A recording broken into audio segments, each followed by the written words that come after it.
Today is Saturday, 21st September 2024, and it is the 150th session of Mindfulness for Beginners in English, conducted by Nissarana Vanaya, Forest Monastery.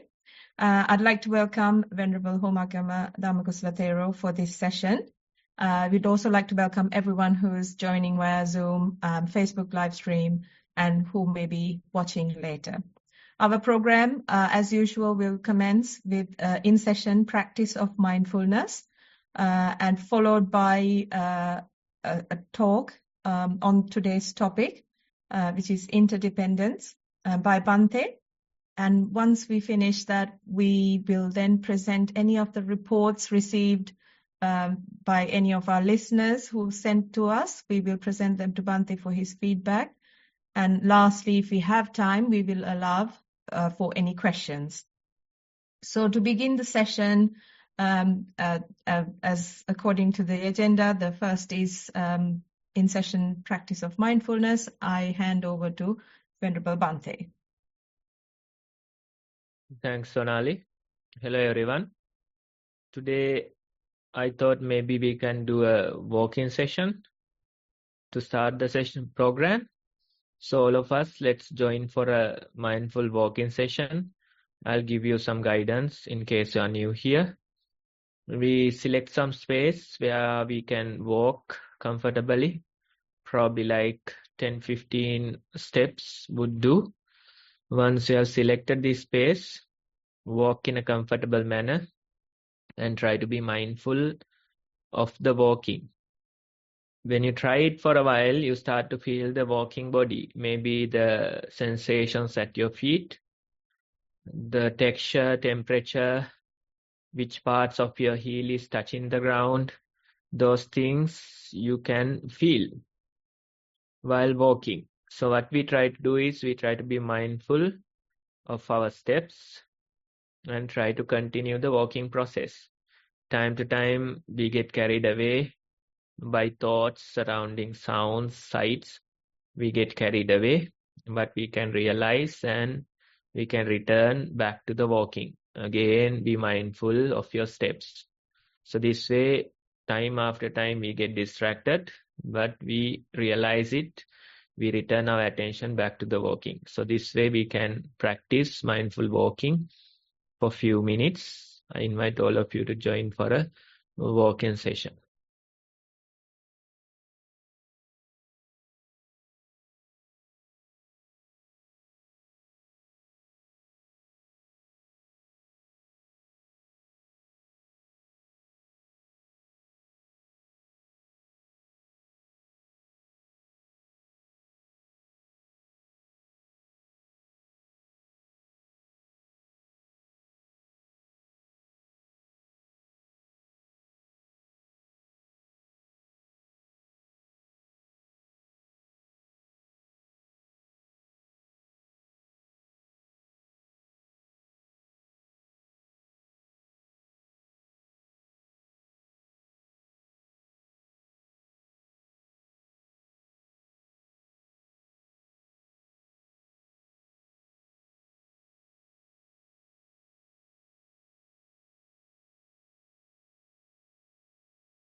Okay, everyone, now you can return back to your seats. That's our time to do mindful walking today. This is just to give you an idea so you can practice on your own. With that, Sonali, you can take over. Thank you, Bhante. Next on the agenda is the talk on today's topic, which is interdependence. And I invite Bhante to start today's topic. Hello, everyone. Today we have a nice topic, which is based on one of the quotes or ideas from a cartoon. I think it's a popular cartoon from our childhood. It's about Tom and Jerry. The quote says, Tom and Jerry are actually friends. Now, if you know the cartoon, if you have watched it, you know that they are always fighting. They are always trying to, harm each other, trying to kill each other. So that way they behave in the cartoon, right? But in actuality, it says that Tom and Jerry are actually friends. Why are we saying that? What is the reasoning for this quote or the idea? Now, if you really watch that cartoon, you might realize when the owners are not there, the two guys, Tom and Jerry, they are relaxing, they are behaving like friends. But when the owners are back at home, they fight, trying to kill each other, right? So that gives us an idea that Tom is not really trying to kill Jerry, but he is pretending to kill Jerry. In the other way, the Jerry doesn't hate Tom, but instead they pretend to do this. Why? Because let's say if the owners knew that Tom is faking, right? If the owners knew that he is not trying to kill Jerry, then what will happen? He will be replaced by another cat. So his livelihood depends on trying to kill Jerry, but he is not actually doing it. He's just pretending, trying to kill him, and just showing the owners that he's doing his job. Right? In the other way, let's say another cat comes, then he might actually kill Jerry. So Jerry also wants Tom to be there, making sure that he doesn't get killed in the process. Right? So both of them, they work together to do this show or to create this smoke screen. So the owners think that Tom is actually trying, and they are fighting, they are trying to kill each other. Jerry is, participating in the process. So they create this smoke screen just to make sure that their livelihood is preserved. Right? So that's the reality between this cartoon. If you really watch it, you get to realize it, that these guys are actually friends. So you can see both of them, their livelihood or their life is dependent on each other. Right? Tom needs Jerry. In the other way, Jerry needs Tom. If another cat comes, that cat will kill Jerry. Right? If Tom shows that he's actually liking Jerry, then he might get replaced. So in the process, they appear like they are the opposites. They appear like they are hating each other, but in reality, they are friends. They depend on each other. That's how they survive, right? So this is a simple idea from a childhood cartoon, but we can really link it to the life that we live in, or to the practice that we are doing. Let's say most of you, I think you have seen this sign. Sometimes we call it the Kung Fu sign, that circle with a dark part and a light part, right? So that circle, it's called the yin and yang, yin yang, right? That's the name of it, right? So you can see a dark part there. You can see a light part there, right? It appears like two fishes chasing each other, right? Something like that it appears. So when you look at this sign, you can see that the dark is opposite of the light part, right? Just for the look of it, it appears that these two extremes are opposites. These two extremes are opposites.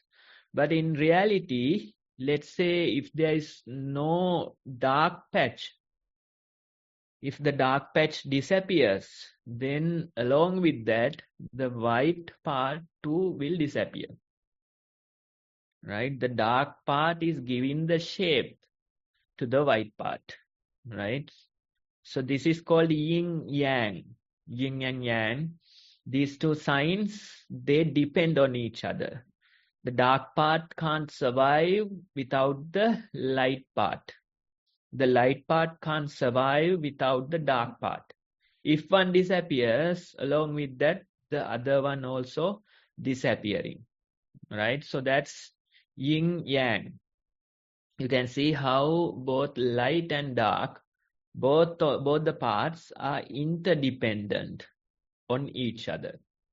They are interdependent, right? That's how they appear.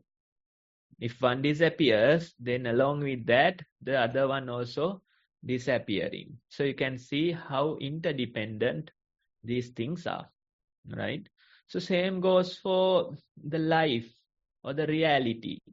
Let's say without light, can we establish darkness? Right? Let's say night time, daytime, we say. Now here it's midday. For some other country, it's early morning. So that way we say, this is night time, this is daytime. But without the daytime, can we establish a night time? Then we don't see a difference. All we see is darkness, right? So there is no difference. Without light, we can't establish the darkness, right? So that's there.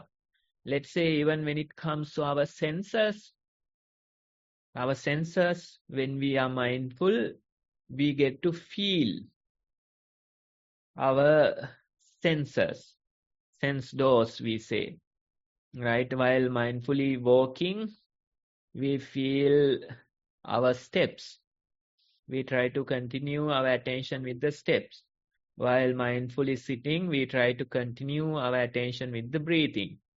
But when you do this, you get to realize how other sense doors, how they are working. That too you are experiencing little by little, right? For example, let's say the sounds that we experience, the sounds that we feel.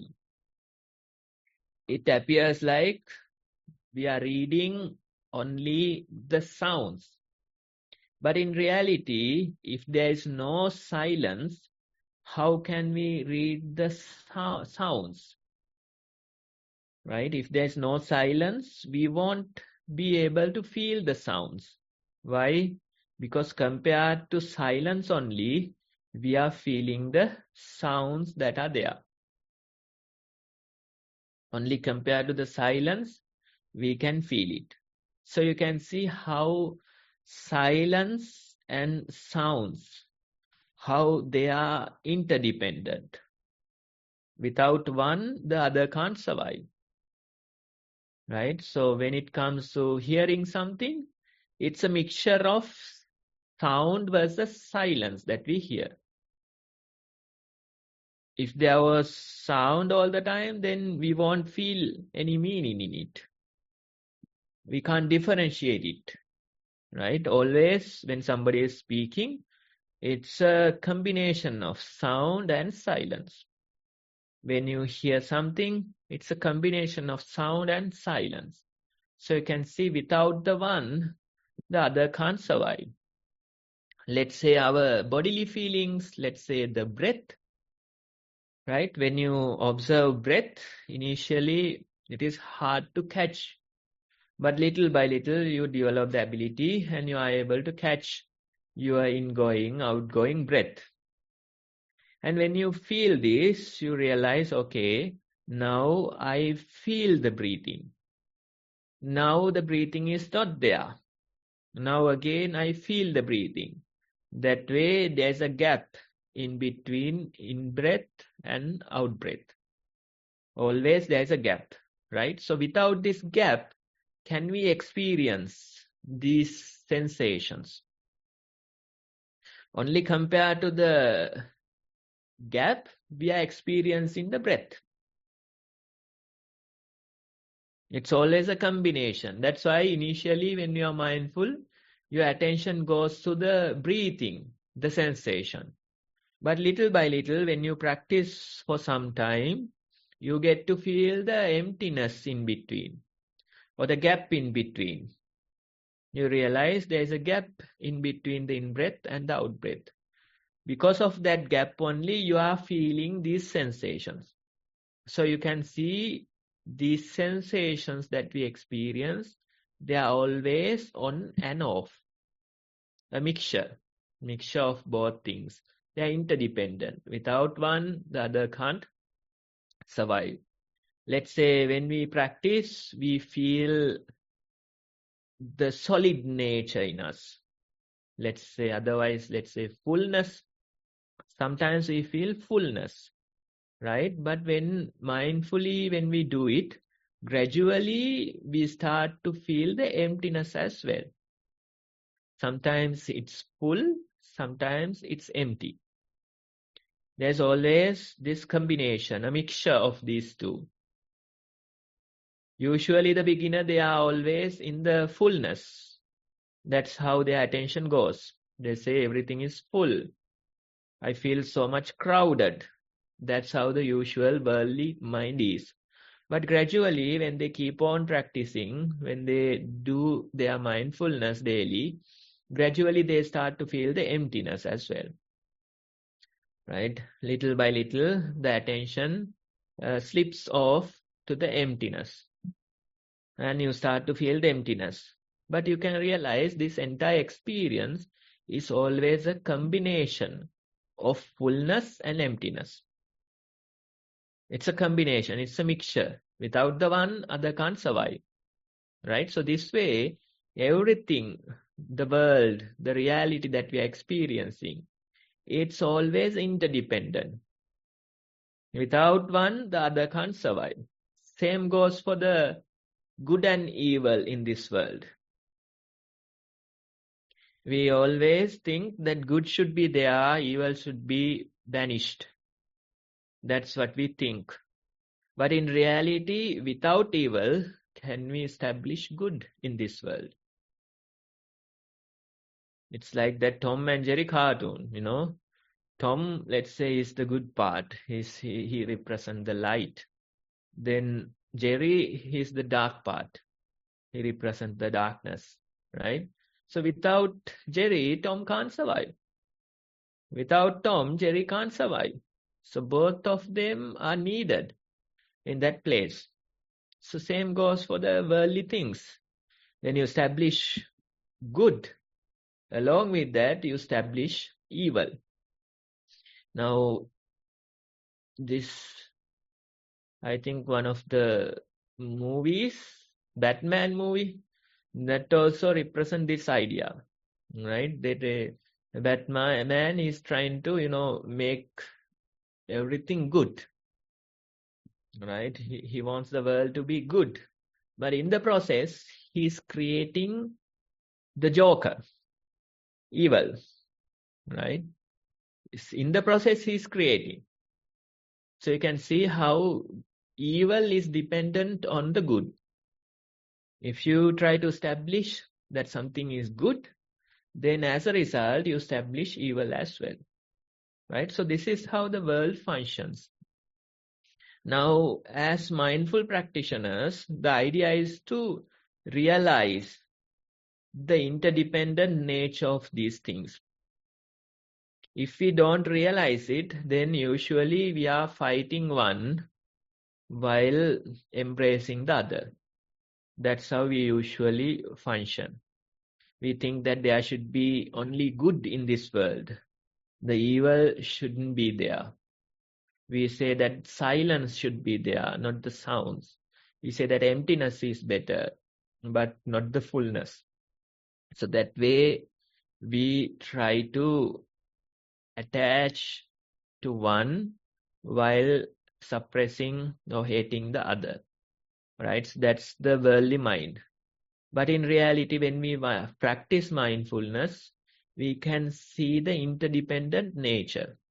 We can see how sounds are dependent on silence, how fullness is dependent on emptiness, how light is dependent on darkness, right? That openness we are developing in the mindful practice. We are not trying to see it. We are not trying to see the interdependent nature. Instead, we practice this openness in our mind. Mindfulness is being open to the experience. Initially, you might not feel it, but little by little you realize it's simply being present, being open to the experience. That's all. And when you are open, when you are being present, then you get to realize, you get to feel the reality. Reality always interdependent like this. Dark is interdependent on light.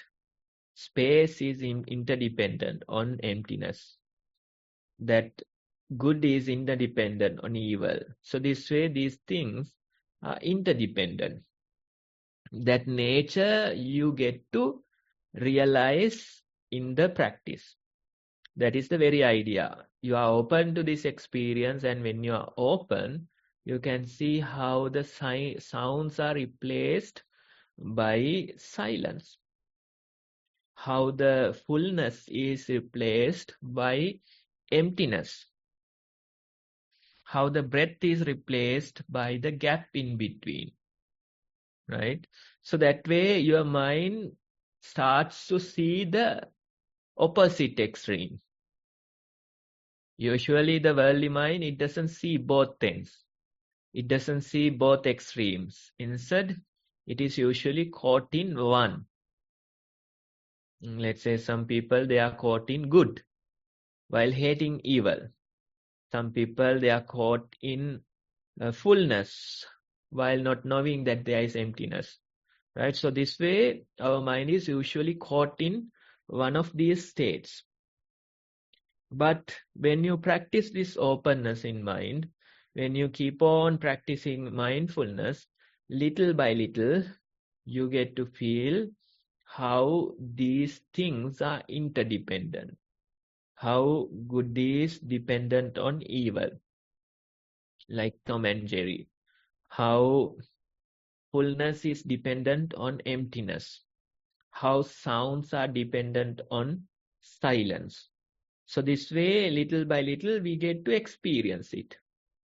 In practice, if you read those, if you listen to those meditation reflection reports, if you listen to them, always the beginners are trying to say that this shouldn't be there. They say that I need one of these states. I don't need both of them. I need only good. I don't need evil in this world. I need emptiness. I don't like fullness in this world. That way, usually the beginners, their mind is caught in one. Right? The very beginners, they are caught in the fullness or the sounds or the good. That way they are caught. Right? Little by little, when they practice for a while, when they mature in the practice, they start to prefer emptiness over fullness.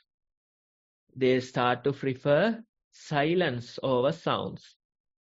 They start to prefer good over evil, right? That way, the worldly mind is usually stuck in one. The meditators, they say only good should be there. Only silence should be there. Only emptiness I have to experience. That way they are saying. But in meditation reports, if you listen to the advice that's given, usually the advice is to explain that both of these things are interdependent. You can't have good without evil. You can't have emptiness without fullness. You can't have sounds without silence. So that way, we keep on discussing and keep on practicing. Little by little, our mind will accept the reality as it is. It is always a mixture of sounds and silence. It's always a mixture of fullness and emptiness. It's always a mixture of good and evil. That reality, if you can't accept, then you won't be able to deal with this world. You will always be stressful. You are trying to fight one while trying to protect the other. That's not gonna work, because in reality, in actuality, it's always a combination of these two, right? So when you practice for a while, when you keep on practicing, you start to experience this in your mind. You try to protect your precepts. You try to follow the moral code. But sometimes you realize you can't always protect them. You break them, and the blaming game happens. The beginners, they blame a lot. They say that I can't do these things. I am breaking these precepts. They are always in a blaming game. But you have to be compassionate towards oneself and keep on practicing. And with time, you realize sometimes these things, they break. You can't always keep the precepts. Sometimes they break. And when they break, how long will it take for you to recover from that damage? That's the important thing. How long will it take for you to recover from that blaming game? In reality, it's the resilience of your mind. You fall down, but soon you are recovered. You make mistakes. How long it takes for you to recover? Right? If it is too long, then probably your practice is not correct. Right? So in reality, it's always a combination of these things. Good and evil, it's a combination. Sounds and silence, it's a combination. Emptiness and fullness, it's a combination. So with practice, with some time, when you mature in your practice, then you get to feel that how these things are interdependent. And when you feel the interdependent nature, little by little, your mind will start to accept both the extremes. Your mind will start to accept both the extremes, good and evil. Your mind starts to accept fullness and emptiness. Your mind starts to accept both sounds and silence. That is important. That is important. That's why we have to discuss this again and again. Usually your mind is not welcome in these things. You have to tell them it's good that you kept practicing, but sometimes you have to end that practice. Go back to the world. Live in that world. Right? You have to do your duties. You have to do your responsibilities. Some people, they say that I want to continue my sitting session. I don't want to get up. It's good that you are sitting. It's good that you are practicing, but maybe 40 minutes, 1 hour, you have to get up, go back to your life again. They want to stay in the walking forever, walking practice. They don't like to get out of the walking path. But you have to tell them, it's okay, it's good that you are walking. If you can do 1 hour of mindful walking, but at the end of that, you have to go back to your daily life. They come to a monastery. They stay here for some time and they don't want to leave. They don't want to go back to their homes. But you have to tell them, it's good that you stayed for 10 days or so in a monastery. It's good that you practiced it. But now you have to go back home, right? Go to the home, stay some time there, then come back again. That change, usually our mind is refusing. It is saying, I only need the practice. I don't like my usual life. I only need emptiness. I don't like this fullness. I only need good. I don't like evil. I want to stay in a monastery. I don't like this crowded, busy life. But in reality, both of them are interdependent. You have to go through those experiences and keep on practicing your mindfulness. Awareness, being mindful, that's all you have to do. That's all you have to do. Then time to time you realize there's a resistance in your mind. Maybe you don't like to go to work. You prefer emptiness, or you prefer that calmness in mind. You don't like to stop your meditation. You prefer that calmness in your mind. That way you can feel some resistance. When something is good, your mind is attracted towards that. When something is bad, your mind is rejecting that. Right? So you can see the likes and dislikes are there. We call them likes and dislikes. Right? So when you're mindful in your daily life, you can always experience this. Maybe when you go for your walking session, there are likes in your mind. When you exit your walking session, dislikes might be there. When you experience good in this world, you like it. When you experience bad in this world, there's dislikes in your mind. So this way, we keep on practicing and notice how these likes and dislikes are in our mind, how they are changing when you go through different experiences. That's one of the important aspects of practice. When you mature into the practice, you can see likes and dislikes in this mind. That's the proper level of practice when you continue for some time. You have to always experience what are the likes and dislikes in my mind. What experiences I am liking.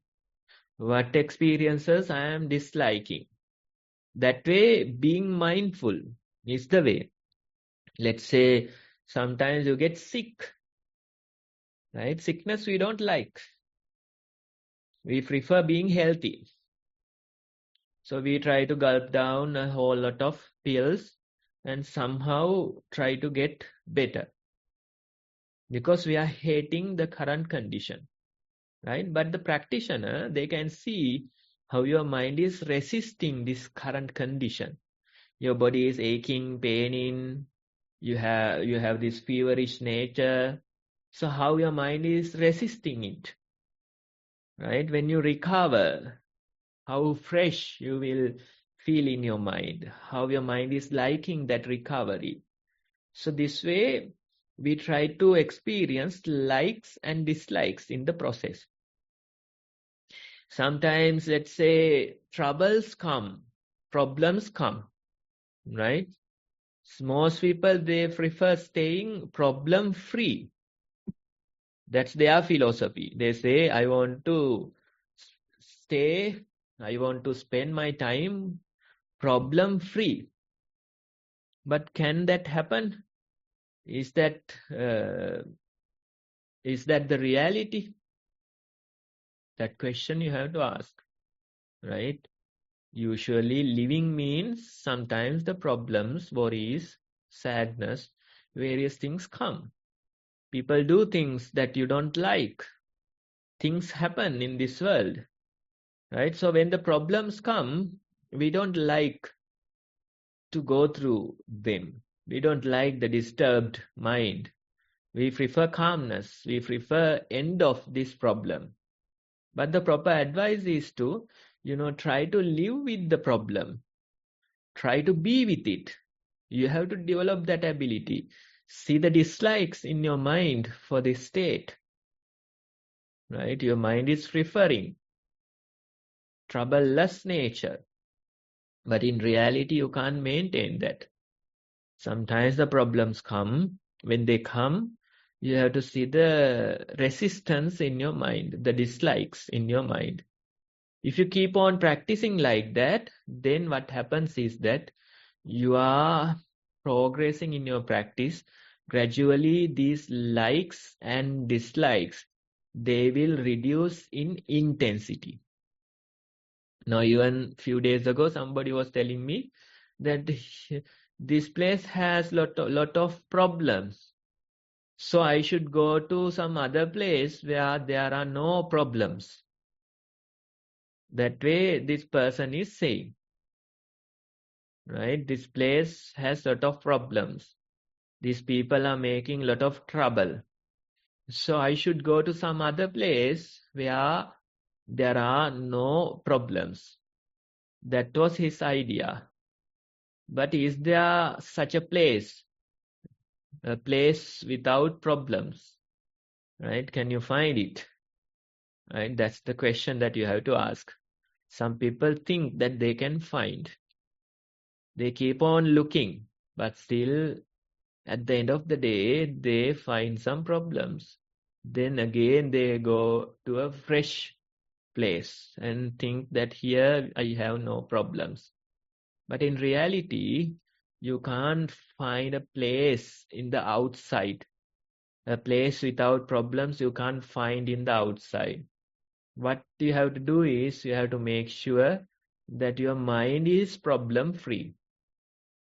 When your mind is problem-free, then the outside problems will fade away. It's the problems in your mind that is creating this mess. It reminds me Achancha's simile. He's saying a person who is traveling, he goes to a certain place. He sits down. He spends some time. But he get to experience this bad odor. So he is blaming the surrounding. He's blaming other people, saying, "You are making this bad odor. I'm going some other place. This is no place to stay." He is blaming and leaving. He goes to a fresh place. Then sit down there. After a while, again, he start to feel that bad odor. Right? He's again blaming the surrounding and the people, going for a fresh place. He does this time after time, but at the end of the day, each and every place starts to smell. Right? So where is this bad odor is coming from? Actually, it's in his backpack. He's having some bad thing, something rotten in his backpack. So wherever he goes, he feels that rotten smell. Right? Whatever the place he is in, it is smelly. Whatever the people he deals with, it's giving that bad odor. In reality, it's his own problem, not the surrounding, not the other people. Right? So that's the reality in this world. You think that others are making trouble. You think that this person hates me. You think that if this person isn't there, I'll be happy. I'm miserable of this person. I am miserable of this marriage. I am miserable because of my children. That way you think. But in reality, you are miserable because your mind is miserable, not because of the outside conditions. So you have to change that mind. Only by changing that mind, you will be less miserable. Right? How to change it? This is the very practice. This is the very practice. Now somebody was sharing their mindful experience with me a couple of days ago, and that person was saying, I was back in the day, maybe like 1 year ago, that person is saying, I was furious all the time, hating everybody, hating my family members, hating my workplace, hating the strangers that I meet in the road. I was always furious. I thought it's the other people's problem, it's my family problems, it's my spouse, it's my workplace, it's the strangers. That's how I thought. But about a year back, I started practicing mindfulness. Now I am feeling my mind is creating this mess. Still the mind is creating it. Still the mind is creating the mess. But at least now I know. That is what this person is saying. When I am angry, now I know that my mind is angry. When I am frustrated, now I know that my mind is frustrated. When I am jealous, now I know that my mind is jealous. That very knowing is established. The knowing is established as a result of the practice. Maybe months and years worth of practice. But still, as a result, that knowing is established in your mind. That is the very Buddha nature. One time, the Buddha was asked, who are you? Are you a human? Are you some celestial being? Are you a devil? That type of a questioning. Buddha says no to everything. No to everything. I'm not a human. I'm not a celestial being. He says no to everything. Then that person asks, how should I know you? Then the Buddha says, just pure awareness. Pure awareness. So that knowing, that's all. That's all. Right? So in your mind also, you have to make sure that knowing is established. That takes few months, few years of practice for you to establish that knowing in your mind. But still, it's worthwhile doing that. It's worthwhile spending that time, the energy, practicing, making sure that you're establishing this knowing in your mind.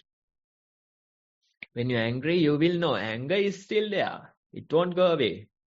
The thoughts are still there. It won't go away. The jealousy or the frustrations, still there. They won't go away. But what is the change? You will know. That knowing is established in your mind. That knowing will protect you. It will do marvels in your life. You know that you are angry. You know that you are frustrated.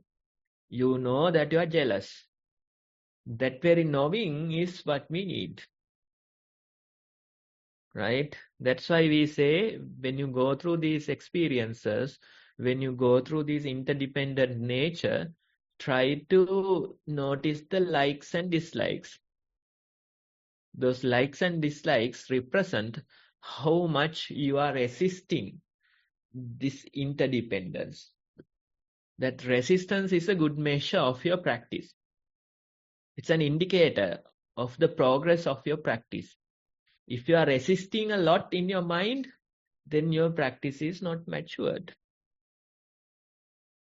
Right? If you are accepting whatever that happens, more acceptance is there in your mind, then we can say your practice has matured. Always noticing the likes and dislikes in the process. When these interdependence come, when sound is replaced by silence, when fullness is replaced by emptiness, when sensations are replaced by the gap, when good is replaced by evil, how much you are resisting likes and dislikes, right? So what we suggest is when you reach a certain level of practice, you have to make sure that you are practicing as long as you are awake, you are practicing. As long as you are living, you are practicing. What is your practice? Go through your daily life, go through these experiences and notice likes and dislikes. Notice how you are suppressing certain things at a time. Notice how you are embracing certain things at a time. Right? So that way, sometimes you hate going to work. So dislikes are there. Right? You don't like to deal with certain people. When you see them, just the sight of them will make you irritated. So dislikes are there. Some things make you happy. The liking is there, likes are there. So this way, when you go through sickness and health, when you go through troubles, when you go through difficult people, you can really experience the level of your practice. If you are accepting more and more, if your mind is more and more flexible, then that is a sign that your practice has matured. The real problem you are addressing, the real problem is internal, not in the outside world. We try to blame the outside world, but in reality, the real problem is internal, right?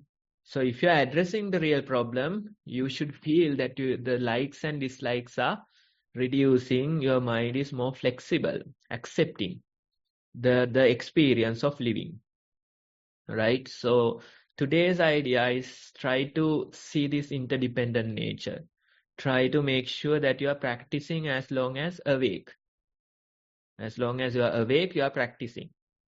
Whenever you go through these experiences, notice likes and dislikes in your mind. Those are the reactions that will tell you how much of acceptance is there, how much your practice has matured. You can really feel with these likes and dislikes. That's all I have to say for today. Thank you for listening.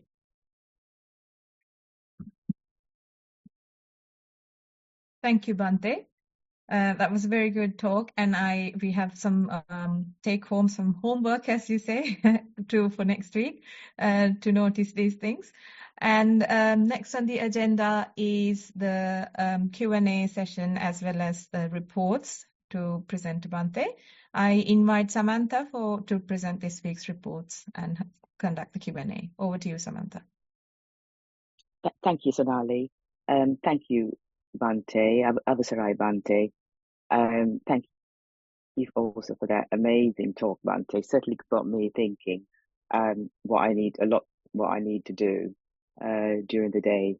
Anyway, so we've got two reports which I'll read soon. But before I go on to reading the reports, just like to remind everyone, especially any newcomers to the program, that in the chat you'll find Nissarana has set up a basic guidance on how to meditate and submit your experiences in a report form to Bhante. I think they're all in the chat now. So Bhante will then give valuable guidance and advice how to progress in your meditation. You can see there are two helpful links put together by Nissarana Vanaya, and both on mindful walking and mindful sitting. You can allocate some time for the practice daily, starting with walking and then sitting, and gradually building up to 2 hours a day. Then please submit your experiences, both mindful walking and the sitting, to Bhante for advice. There's an example in the chat how you can do this. For example, if walking, you can describe any prominent feature, sensation, texture of the ground, pressure points of the soles, and how you shifted, how the body the weight shifted. Similarly, in the sitting meditation, again, you can refer to any prominent sensations in your report, how the incoming and the outgoing of the breath at the nostrils was experienced, rising of the abdomen, etc. So if you write down all your experiences and also your experiences during the day, and then submit the report, so then in the session, Bhante will give valuable guidance for your own practice and how to progress in your meditation. You can send these reports as per in the link, either on Google Form or by email using the link provided in the chat. So this is a very good opportunity to get personal guidance from Bhante and continue with your mindfulness practice during the week according to the advice given for your own report writing during the session along with your meditation practice. Finally, the recordings of the session are available at the link given in the chat. So now I'll go on to read the two reports that's been submitted to Bhante. So the first one is mindfulness during the day. Been on holiday overseas for 1 week. There was no formal sitting or walking practice during the time. However, there were many opportunities for being mindful. Starting with the 14-hour flight, instead of feeling impatient, the mind was uplifted due to the chance of being here now and not having to do anything such as daily chores or professional tasks. In the confined space of flight, the mind felt free. Noted again that mind is not confined to physical space, hence can be free if allowed to be free. Notice the behavior during the breakfast buffet at the hotel. After scanning the variety of food around the hall, remembering the consequence of overeating and mixing too many types of food with one meal, lost interest in many of the dishes. Chose some wholesome yet delicious options, but did not overdo it. Remember having enough energy to walk and climb while sightseeing because of not overeating. Although it was not formal walking practice, there was the opportunity to walk mindfully in a Zen Buddhist temple at night. Husband was busy taking pictures, and while walking in that pristinely organized temple grounds, it felt like time slowed down.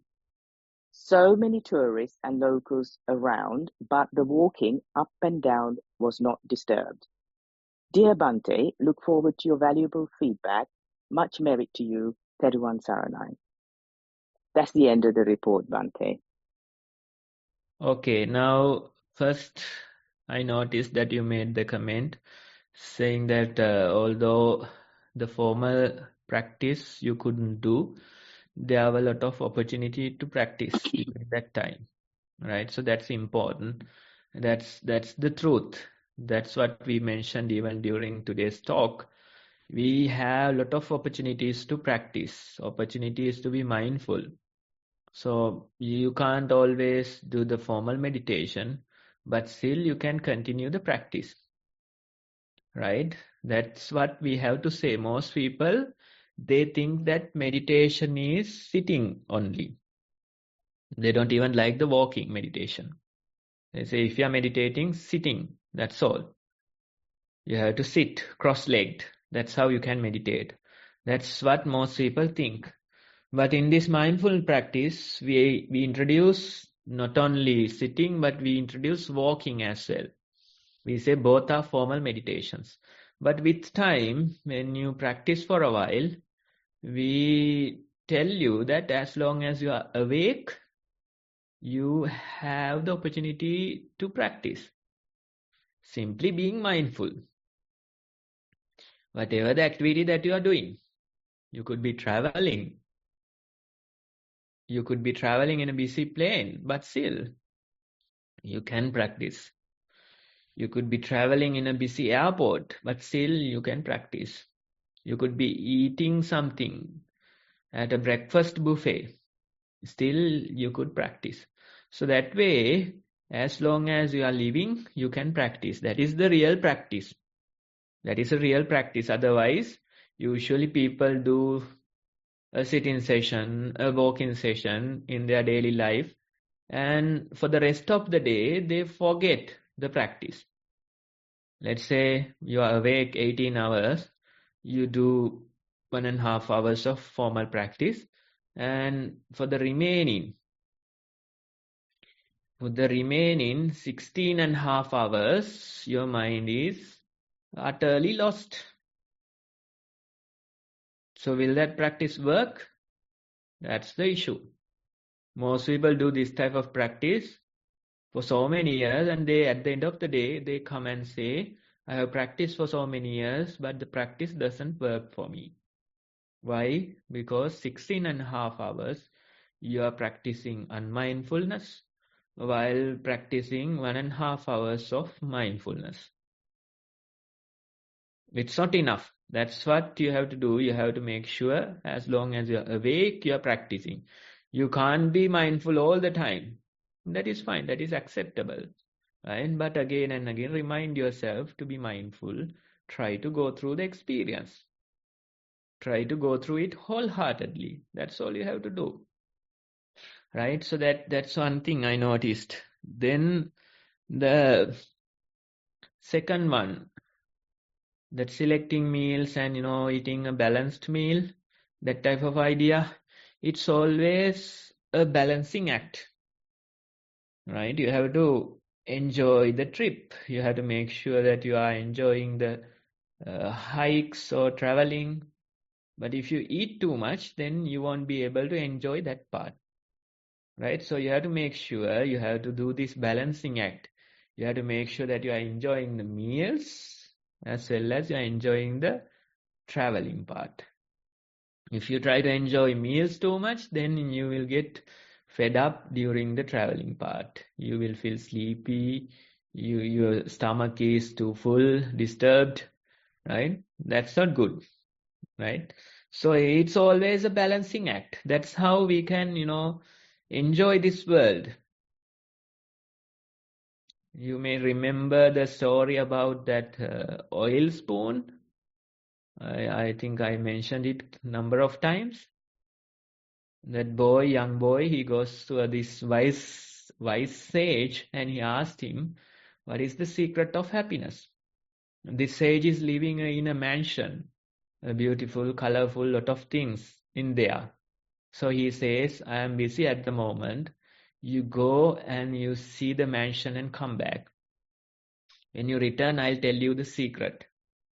When the boy was ready to leave, he gave him a spoonful of oil and said that you have to make sure that you are not dropping the oil spoon when you do this. So the boy was too self-centered, he was too self-conscious with the spoon. He tried to make sure that he is not dropping the spoon of oil and somehow went around the mansion and returned back to the sage. The sage was asking, and he gave the oil spoon. He returned it, saying that I protected your spoon of oil. And then sage asked, how was the mansion? Was it beautiful? Then the boy was saying that I couldn't notice the beauty because I was too self-concerned, self-conscious of this spoon full of oil. Then the wise man gives the spoon back to him saying, go back again, try to enjoy the traveling as well, try to enjoy the mansion as well. This time boy was looking around, went to the beautiful garden, saw the flowers, animals there, enjoyed everything and returned. And he says, it's a beautiful mansion, I have seen everything. You have a beautiful garden, all the flowers are very nice. That way he is talking. Then the wise man asked, where's the spoonful of oil? Now no oil is left. Even the spoon is missing. Why? Because he forgot that part. So the wise man says, the secret of happiness is making sure that you are enjoying the world while not forgetting the spoonful of oil in your hand. That is the balancing act he is suggesting, right? You can go out and enjoy the world, but make sure that you are not forgetting yourself, right? So that's the reality. That's how you can live this life. You don't have to always, be self-conscious. You can enjoy the world. You can go out, you can see the beautiful scenery, eat delicious food. That is fine. But make sure that you are not forgetting yourself. That's the balancing act. If you have that balance, if you go through this learning process, there's always a learning curve for this balancing act. You have to go through that process. And when you go through, you realize you find happiness in this world, right? That's the important thing. Then third thing I want to mention, that a lot of people, when you go to a temple, they have certain ideas. Some of them take pictures, some of them, worshipping, some of them expecting blessings. Various ideas are there. But for the meditator, it's a beautiful opportunity to meditate, and you realize a lot of people, crowds are there, but still your meditation is not disturbed. That is the proper meditation. Otherwise, we think that because of the crowd we can't do. We think that we should go and, seek for the blessings. But this is the greatest blessing. What else can Buddha give you? Right? This is the greatest gift. The practice of meditation. There's nothing greater. So it doesn't matter whether you are at a monastery, whether you are at a temple, whether you are at home, you have received it. So you can just embrace that gift that was given to you. Right? Thank you for sharing. Keep on practicing. It doesn't matter where you are. As long as you are awake, you can do it. Thank you, Bhante. So the second question, it's on sitting meditation. The primary object is watching the breath. Watched in and out breath, which soon broke up. Mind observed a nod of head, but not asleep. Minimal thoughts, not much to recall from the sitting session of 45 minutes. So now the daily mindfulness, aware of mind focusing, listening to a couple of sermons, and at times when distraction took place. Mind came back spontaneously 3 times, but needed to rewind parts when proliferations took place. Mind better at recognizing earlier in the process when irritation and anger arising. This week, less episodes of negative reactions when situations did not go in the preferred manner. Much gratitude to Bhante and organizers. That's the end of the report, Bhante. Samantha, sorry, can you repeat that report? Yeah. Okay. Yes, so part. shall I do bit by bit? Yeah. So No, the first more, one, just the sitting, entire report. the whole thing. Yeah. Okay, yes, Bhante. So the first one is on sitting meditation. The primary object was watching the breath. Watched in and out breath, which soon broke up. Mind observed a nod of head, but not asleep. Minimal thoughts, not much to recall from the sitting session of 45 minutes. So next one is daily mindfulness. Aware of mind focusing, listening to a couple of sermons, and at times, when distractions took place, mind came back spontaneously 3 times, but needed to rewind parts when proliferations took place. Mind better at recognizing earlier in the process when irritation and anger arising. This week, less episodes of negative reactions when situations did not go in the preferred manner. Much gratitude to Bhante and the organizers. That's the end of the report, Bhante. Okay, thanks. Now, when we think about that sitting practice, you say that not much to recall after the sitting, but consider that as a good sign. For a beginner, we say try to gather all the information, but gradually when the practice matures, you realize that you are experiencing, you are mindful, but it doesn't go to memory that much. Not much to recall after 1 hour of sitting. So that 1 hour, your mind is utterly peaceful. That's why you couldn't recall anything, right? So appreciate that change. Know that this is how the practice will progress, that you are there, you are mindful, but afterwards there is nothing much to recall. That's a positive sign. Then those lesser number of negative episodes in your daily life, negative reaction episodes, right? So things happen outside world, negative things happen, or the things that we say negative or bad. People do certain things.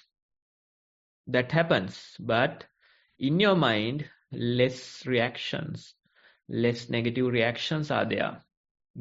Those are the likes and dislikes that we mentioned earlier.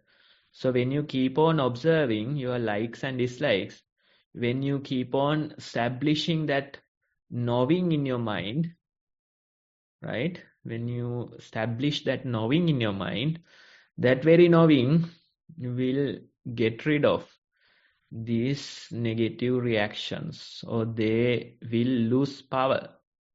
The negative reactions will lose the power they had on you, right? Because you are not identifying with these negative reactions as yourself. That knowing, with that knowing, you are not identifying with these different states, reactions, right? That's why you feel lesser number of reactions, negative reactions in your mind. So that's a good sign. But it is not always, a upward trend. Sometimes temporary it goes down. Again it goes up. Again it goes down. This way only it is having the trend. It's always an upward trend, but it is not a straight line going up and down like this, and it is progressing. So next week might have some negative episodes, but still know that it is temporary. Keep on practicing, keep on establishing that knowing in your mind. That's all you have to do. And with time, maybe in few months, few years, you realize that the practice has worked. Thank you, Bhante. We've just got another report, Bhante. Can I read that one, please? Yeah. Is that okay? Yeah, thank you, Bhante. Thero Saranai, Bhante. Walking, sitting, and day-to-day activities all are like one without their margin. Checking the nature of experience was tiring. Even though there was no urge to write reports, kept presenting what came to be written as the Chief Bhante said to do so. Recently, a report was presented to Chief Bhante. For the first time, I got a chance unexpectedly to talk to the Chief Bhante, even though I was not prepared. Felt like things going blank in canvas kind mode. Anyhow, after that incident, I felt like a heavy weight on me. It's not because of what the Bhante told, but how I took things. Couldn't figure it out exactly because of this. The heaviness arised, but the easiness was absent, which was like my home. There was acceptance, an uncomfortable feeling there. When I tried to figure out why, small pieces of things arose, as there was fear to talk to Bhante and couldn't answer, as I felt blank-like when I was questioned. Felt guilty as trying to express the experience via a report when there is no urge to write a report. But as I noticed so far, there is a lesson to be learned when things hurt and feel uncomfortable. It felt like somewhere stuck and normal energy flow was blocked like. Sat for sitting with heaviness and let it be. Then it arose as this is not the home. The experience of canvas becoming fully blank and going to next was no more. Even things fading were not noticeable. It was like fading away to go back home. Being with heaviness slightly started appearing, things fading in background. Slowly the witness was jumping from things fading away to the heaviness. Again back to things fading away. Gradually, he started being with things fading away, then slowly started to experience the home, like a flow not carrying any. In another way, like canvas, fully deleting when it goes from one thing to another. Then that also gradually became a blur. Can't separate anything, but no worries. Even things fading are not relevant anymore. Not like other natures. Even a thing comes in between this piece is not shaken.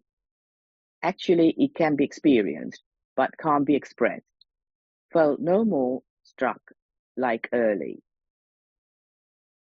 Even though the flow-like experience isn't continuous, mostly no clear attempt to figure out what's going on, because checking what is tiring. It keeps changing in blur mode and can be noticed if seen nearly with more effort. Bhante, Theruvan Saranai. That's the end of the report, Bhante. Okay, thanks for sharing that experience. As you can see, always there's opportunity for you to, learn something from the experience and, help your practice and somehow continue with the practice. Now, when I hear your report, you try to say that easiness in your mind, it is your home. But heaviness is foreign. You don't like it. That's the idea I got when I hear your report. But if you listen to today's talk, what we were trying to say is both heaviness and easiness, they are interdependent. Of course, you don't get to experience heaviness frequently. But when you experience, you try to get rid of it and go back to the easiness. That is the struggle in your report. You want to get better. You want to go back to easiness. You want to go back home. Right? But in the practice, that's not the proper idea. Instead, let the heaviness be. When it is heavy, we know that due to the easiness, the heaviness comes. When it is easy, we know this will be replaced by easiness. Right? In your mind, these two are interdependent. If you expect only one, then you are going to suffer. Right? So that's why you have to make sure that these things are accepted in your mind.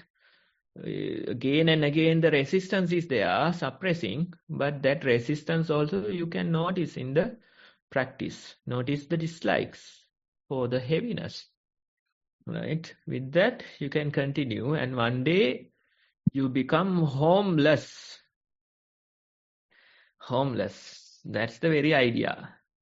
Neither the heaviness nor the easiness is your home. I'm again saying, neither the heaviness nor the easiness is your home. Now you are trying to say the easiness is my home. But you have to become homeless. Right? That is the very idea of the practice, becoming homeless. If we consider something as home, then we are caught. The suffering will follow.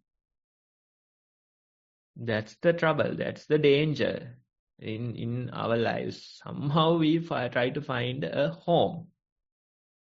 That easiness, that's my home. The family members, that's my home. This place, it's my home. I need my friends, that's my home. I need the family environment, that's my home. That way we try to find a home. But if we have a home, then we are caught. Suffering will follow. Those people, they might depart. Those things will get distracted. Your peace will be disturbed. Right? When that happens, you suffer. But in practice, we try to become homeless. That is the very idea. In our mind, whether it's heaviness or easiness, neither of them we are accepting or making our home. When it is heaviness, heaviness is there. When it is easiness, easiness is there. Initially, you try to find the reasoning behind them. What is the cause of this heaviness? What is it? We are investigating. Sometimes you can find the reasoning. Sometimes you can find the cause. But most of the time, you can't really see what's the cause behind this heaviness. Maybe something we don't see. Difficult to figure. But the practitioner just experience the heaviness for heaviness. Experience the easiness for easiness. That's the very practice. And when you do it, the causes for the heaviness or the easiness will be there, but you won't suffer over them. You won't suffer. You know that this is the nature of the mind. Heaviness is replaced by easiness. Easiness is replaced by heaviness. That interconnected nature is there. Today's topic, right? So it's time that you accept it and try to continue your practice that way. Thank you, Bhante, for that valuable advice and talk.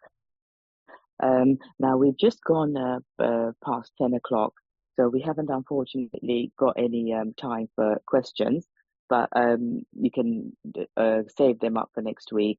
And I'll hand over to Sonali to wrap up now. Thank you, Bhante. Thank you, everyone. Thank you, Samantha, and thank you, Bhante. We have now come to the end of our session.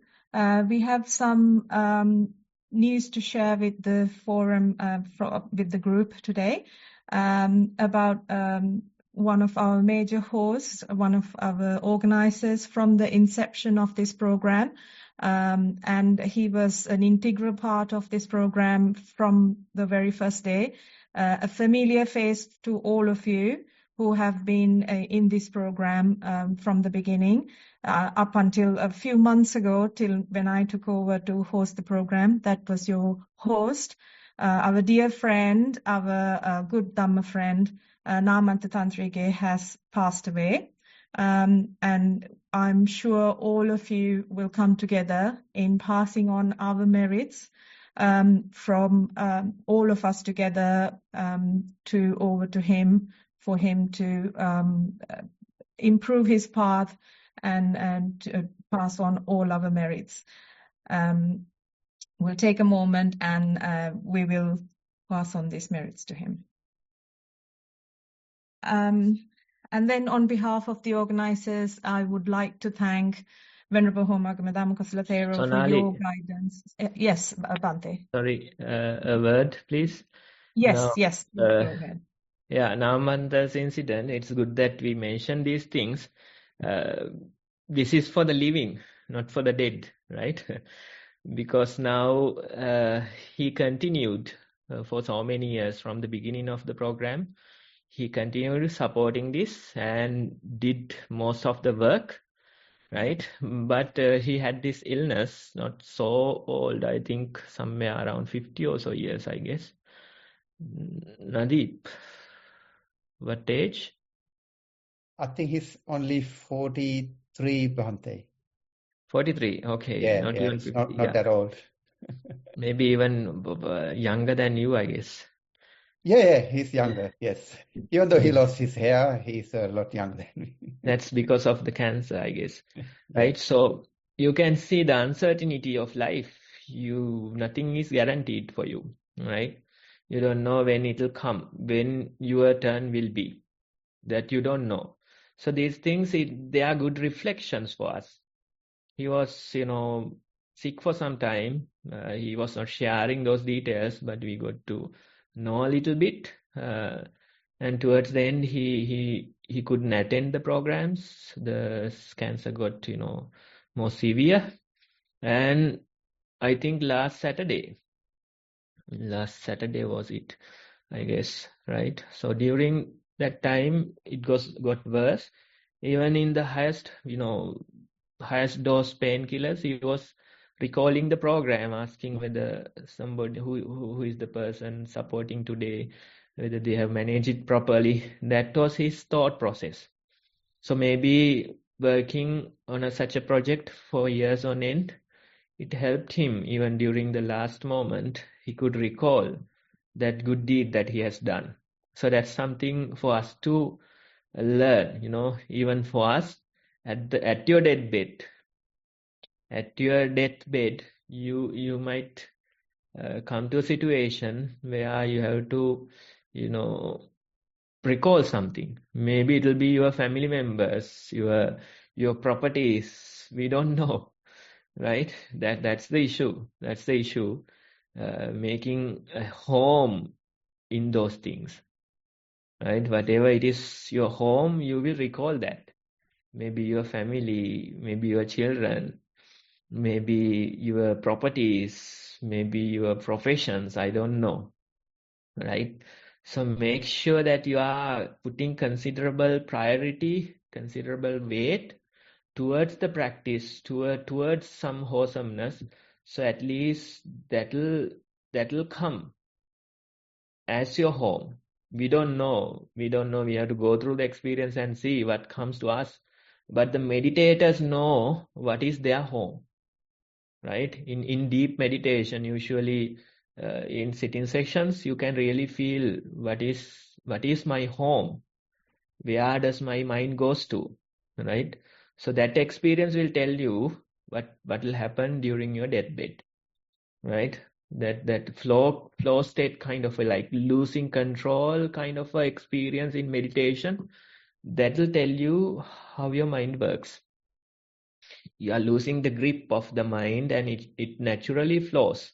When it flows, it goes to its home usually, right? So that type of a experience will tell you how your mind is behaving and where it finds its home, right? So this uncertainty is there in life. We don't know. Next week it could be yours. Who knows, right? Are you guaranteed 8 years? Right? Do you have that guarantee? That's the issue. That's the issue. So Namanta is dead. This is teaching for the living, right? So you have to make sure that you are prioritizing your practice. You have to make sure that the knowing this uncertainty in life and not sure what will come. Nadeep could tell you maybe he has gone through extreme levels of pain during that last period. So that's the reality of this life. This is not a game. This is not a game. When that kind of time comes, it could be too late. We don't know what will come for us, right? What type of pain we'll have to experience. So it's better that you get prepared for it. Totally the meditation, the very idea of the practice is to get prepared. Die before you die. That's the very idea. We are meditating. You are dying before the deathbed. That is the very idea of meditation. Right? So make sure that you die before the death comes. right? Die before you die. Otherwise, you will scream, you will try to find a solution, you will go for doctors, you will cry. Nothing will help. Nothing will help, right? So good luck to the living people. That's what I wanted to say. Thank you, Bhante, for those words. We needed to hear that. And yes, and on behalf of all the organizers, I'd like to thank our Bhante Humagama Kusala Thero for his continued guidance on this program as usual, and also the Chief Abbot of Nissarana, Venerable Udayagama Dhammajiva Mahathero as well. May this merit help to improve their own practice as well. And thank you to organizers who are making things happen behind the scene as well. And thank you to everyone who participated, sent us reports, and commented on the program. Also, as usual, we will meet next week at Sri Lankan time, 1 p.m. for our program. And that is the end of the session. May you have all a happy and mindful week ahead. We will end the session now.